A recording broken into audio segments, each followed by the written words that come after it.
கறி வேணும், எனக்கு மட்டன் கறி வேணும்.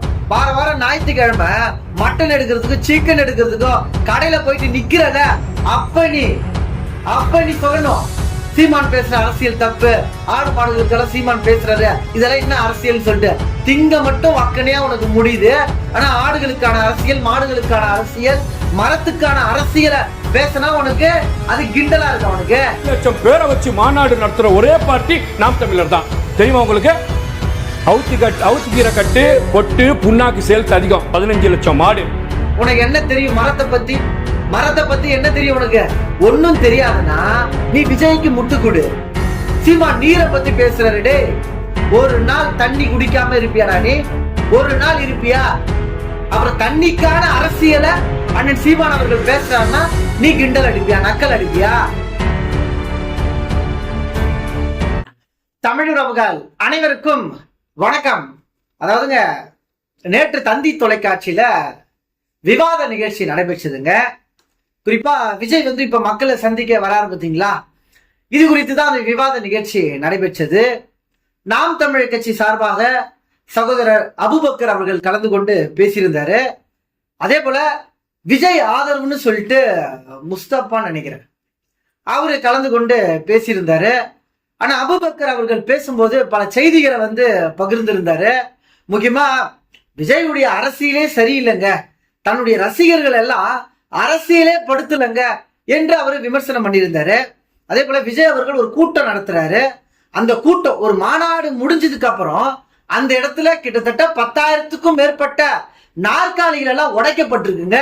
அதே போல கிரீஸ் எல்லாம் தடை வைக்கிறாங்க.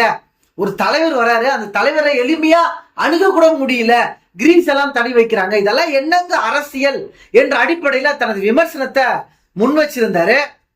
அவர் சொன்ன விமர்சனத்துல ஏதாச்சும் தவறு இருக்காங்க? எல்லாம் சரியான விமர்சனம் தான். இன்னும் விஜய் ரசிகர்கள் அரசியல் படுத்தப்படல, அத்தனங்க உண்மை. அரசியல் படுத்தப்பட்டிருந்தா விஜய் அவர்கள் வாகனத்துல வரும்போது அணில் மேல் மரத்துக்கு தாவி குதிச்சிருப்பாங்களா? அவங்க குதிச்சிருப்பாங்களா? விஜய் ஒரு மாநாடு நடத்துறாரு. அந்த மாநாடு முடிஞ்சதுக்கு அப்புறம் அந்த இளைஞர்களை விஜய் அரசியல் படுத்திருந்தா அவ்வளவு அசுத்தமா இருந்திருக்குமா அந்த இடம்?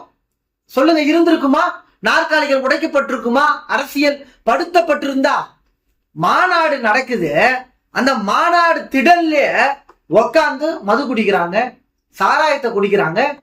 அப்புறம் என்ன திராவிட ஆட்சிக்கு மாற்று தமிழக வெற்றி கழகம்? அப்ப இதெல்லாம் விமர்சிக்க கூடியது தானே.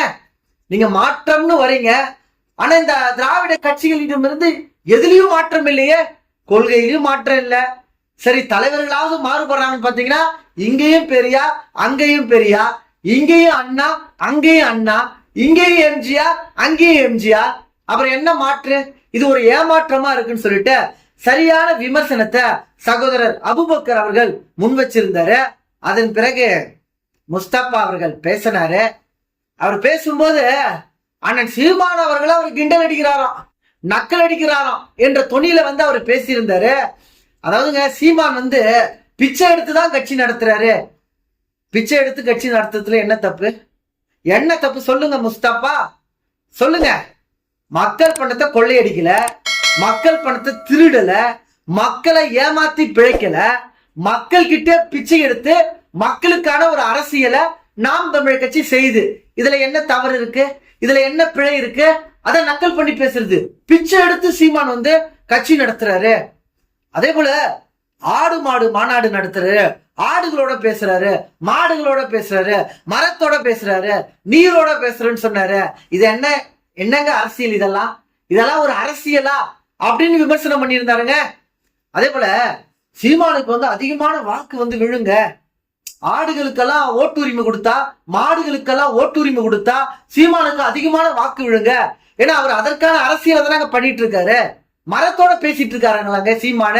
இதெல்லாம் ஒரு அரசியலா அப்படின்னு இந்த முஸ்தபா அண்ணன் சீமான் அவர்களை கிண்டல் அடிக்கிற இந்த தொனியில பேசியிருந்தாரு. நான் என்ன கேட்கிறேன்னா, முஸ்தபா, நீ இன்னைக்கு ஆடு மாடுகளுக்கான அரசியலை அண்ணன் சீமான் அவர்கள் பேசும்போது அதை கிண்டல் அடிக்கிறல. எனக்கு பால் வேணும், எனக்கு டீ வேணும், எனக்கு பூஸ்ட் போட்டு வேணும், அப்படி போயிட்டு கடையில போயிட்டு வாங்கி சாப்பிடறல, அதை நீ சாப்பிடாம இருக்கணும். எனக்கு சிக்கன் கறி வேணும், எனக்கு மட்டன் கறி வேணும் வாரம் ஞாயிற்றுக்கிழமை மட்டன் எடுக்கிறதுக்கும் சிக்கன் எடுக்கிறதுக்கும் கடையில போயிட்டு நிக்கிறல, அப்ப நீ சொல்லணும் சீமான் பேசுற அரசியல் தப்பு, ஆடு மாடுகளுக்கெல்லாம் சீமான் பேசுறாரு, இதெல்லாம் என்ன அரசியல் சொல்லிட்டு. திங்க மட்டும் வக்கனையா உனக்கு முடியுது, ஆனா ஆடுகளுக்கான அரசியல், மாடுகளுக்கான அரசியல், மரத்துக்கான அரசியலை பேசினா உனக்கு அது கிண்டலா இருக்கு. உனக்கு என்ன தெரியும் மரத்தை பத்தி என்ன தெரியும் உனக்கு? ஒன்னும் தெரியாதுன்னா நீ விஜய்க்கு முட்டு கொடு. சீமான் நீரை பத்தி பேசுறாரு. டேய், ஒரு நாள் தண்ணி குடிக்காம இருப்பியாடா நீ? ஒரு நாள் இருப்பியா? அப்புறம் தண்ணிக்கான அரசியலை அண்ணன் சீமான் அவர்கள் பேசுறாருன்னா நீ கிண்டல் அடிப்பியா, நக்கல் அடிப்பியா? இதுல என்ன பெருமை இருக்கு உனக்கு? இப்ப விஜய் ஆதரவாளர், விஜய் கட்சியை சார்ந்தவங்க கூட கிடையாது அவரு, விஜய் ஆதரவாளர். அது என்னடா ஆதரவாளர்? எனக்கு ஒண்ணும் புரியலையே. விஜய் கட்சினா ஆமா நான் தமிழக வெற்றி கழகத்தின் ஒரு உறுப்பினர், அந்த கட்சியை சார்ந்தவர்னு பேசு. விஜய் ஆதரவாளர் என்ற போர்வையில நீ இப்படி கூவுறிய. நீ எவ்வளவு பணம் வாங்கின தமிழக வெற்றி கழகத்துக்கிட்ட? சொல்லு பாப்போம், என்ன வாங்கின நீ? உன் அரசியலை பேசுறியா? உன் அரசியலை முன்வை. அதை விட்டுட்டு சீமானண்ணன் பேசக்கூடிய அரசியலை, ஆடுகளுக்கான அரசியல், மாடுகளுக்கான அரசியல், பூச்சிகளுக்கான அரசியல், நீருக்கான அரசியல், சோறுக்கான அரசியல், மலைகளுக்கான அரசியல், இயற்கைக்கான அரசியலான சீமான் அவர்கள் பேசுறத நீ கிண்டல் அடிக்கிறனா, அப்படி என்றால் இந்த நிலத்துல வாழவே தகுதி இல்லாத ஒரு நபர் நீதான் முஸ்தபா. உண்மையாவே நீதான். விஜய் ரசிகர் அரசியல் படுத்தப்படல, அது உண்மை. தமிழ்நாட்டுல ஒரு சின்ன குழந்தைகிட்ட கேட்டா கூட சொல்லும், ஆமாங்க விஜய் ரசிகர்கள் இன்னும் அரசியல் படுத்தப்படலைங்க. அதான உண்மைங்க. அரசியல் அவர்களுக்கு தெரிஞ்சிருந்தா சமூக வலைதளத்தில் அமர்ந்து கொண்டு ஆபாசமா எழுதுவார்களா, ஆபாசமா பேசுவார்களா? அவர்கள் செய்திகளை எல்லாம் படிக்க முடியுதா, வாசிக்க முடியுதா? இப்ப விஜய் ஒரு கட்சியுடைய தலைவர், அவரு தமிழக வெற்றி கழகத்தின் தலைவர். ஒரு மாநாடுல அவர் பேசுறாரு. விஜய் பேசுறத அந்த கூட்டத்தில் இருக்கக்கூடிய இளைஞர்கள் முதல்ல செவி கொடுத்து கேட்கிறாங்களா? ஒருத்தர் கேட்கிறாங்களா? அவர் மட்டும் மேடையில பேசிட்டு இருப்பாரு, இங்க உக்காந்துக்கிட்டு தளபதி தளபதி தளபதி டிவிக்கே கத்திட்டு இருக்கா. ஒரு தலைவர் பேசுறத கூட செவி கொடுத்து கேட்கல. அப்ப அப்படியேப்பட்ட ஒரு கூட்டத்தை விஜய் உருவாக்கி வச்சிருக்காரு. அரசியல் படுத்தப்படல. நீ நாம் தமிழர் கட்சியில என்ன அரசியல் படுத்தப்பட்டிருக்கீங்க நீ கேக்குற?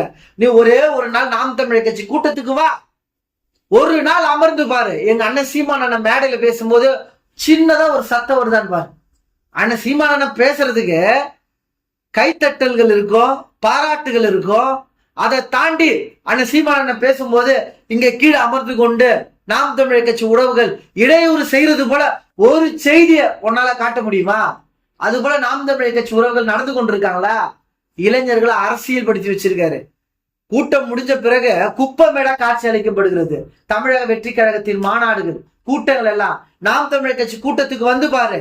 சுற்றுச்சூழல் பாசறை அமைத்து அதற்கான பணிகள்ல உறவுகள் முன்னெடுப்பாங்க. இளைஞர்களை அண்ணன் சீமான் அவர்கள் அரசியல் படுத்தி வச்சிருக்காரு. இதெல்லாம் தெரியாம ஏதோ விவாதத்துல உட்கார வச்சுட்டாங்கன்னு சொல்லிட்டு வாய்க்கு வந்ததெல்லாம் தயவு செய்து பேச வேண்டாம் முஸ்தபா. பேசினா நல்லா இருக்காது என்பதை நாம இந்த காணொலி வாயில நம்ம சொல்லிப்போம். முக்கியமா இந்த தகவலை உங்களோட தெரியப்படுத்தணும் என்பதற்காக தான் இந்த பதிவு. மீண்டும் அடுத்த ஒரு நல்ல பதிவுகளில் உங்களை சந்திக்கிறேன். இதுவரை நமது இன விடுதலை வலையொலியை பின்தொடராத உறவுகள் பின்தொடருங்கள், விருப்பம் தெரிவிங்கள். இந்த பதிவை குறித்த உங்களுடைய கருத்துக்கள் வரவேற்கப்படுகிறது. நன்றி, வணக்கம், வாழ்க தமிழ்.